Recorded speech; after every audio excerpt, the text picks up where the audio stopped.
My daughter died on her birthday and my husband Michael was honeymooning abroad with his mistress and I was determined to make them pay. After my daughter's funeral, I returned to the villa. Exhausted, I had barely stepped through the door when Logan's entire family swarmed around me, their accusations coming from every side. How could you be such a horrible mother? You couldn't even keep an eye on a little girl. How could you let her go out by herself? What were you even doing? Why wasn't it you who died instead? Logan's mother stormed over, her face twisted with fury, and slapped me hard across the face, making my head snap to the side. You couldn't even look after your own child. What good are you? And you think you can keep Logan's heart? Ha! My head buzzed, my face burning from the slap, but my heart felt as though it was bleeding. Having lost my daughter, nothing could hurt me anymore. My tears had dried up long before, during the funeral.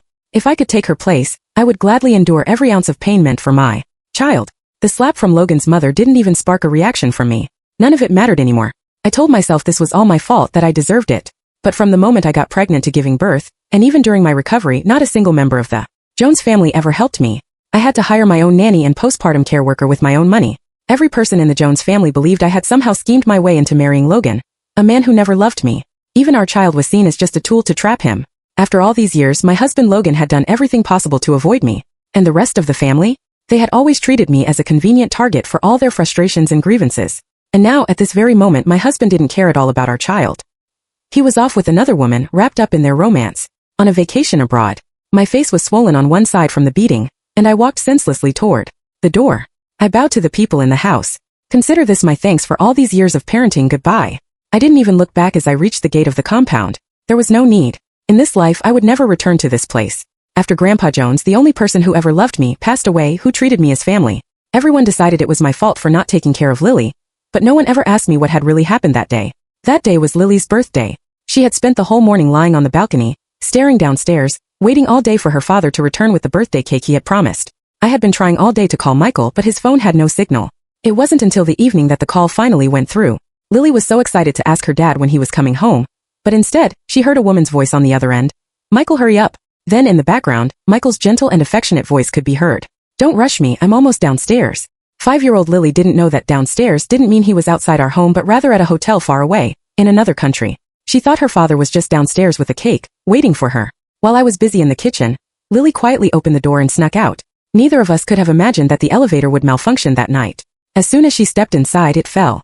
When she was pulled out of the elevator shaft, she was covered in blood.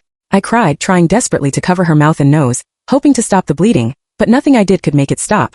Just in that moment, before the ambulance could arrive, Lily left me forever, right there in my arms. Just a few days ago, I was the young Mrs. Jones, envied by everyone. Now, I've become the abandoned wife blamed for my daughter's death, thrown out of the Jones family. In the blink of an eye, everything changed, as if I were living in two different worlds. The years I spent with the Jones family, no one cared for me. I was left to fend for myself, always feeling like a stranger in their home. It's painful to even think back. When my grandfather was young, he fought alongside Grandpa Jones. So when I was 15 and my parents passed away, Grandpa Jones took me in. Alone in the world, I became the adopted daughter of the Jones family. Grandpa Jones always said I was his own granddaughter. He even sent me to Michael's school and asked him to look after me. And Michael did. Every day he walked me to and from school. He introduced me to his friends, proudly saying, "This is my sister and no one is allowed to mess with her."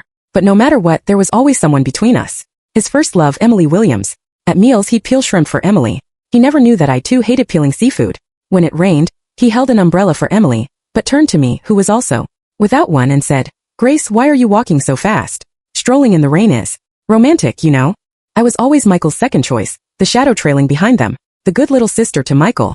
They fell in love, held hands, kissed, all in front of me without a care. Our classmates would gossip.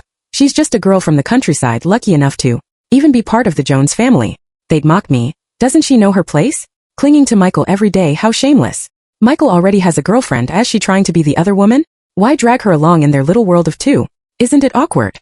But what they never realized was that the person who felt the most out of place, the most uncomfortable, was me. Always me.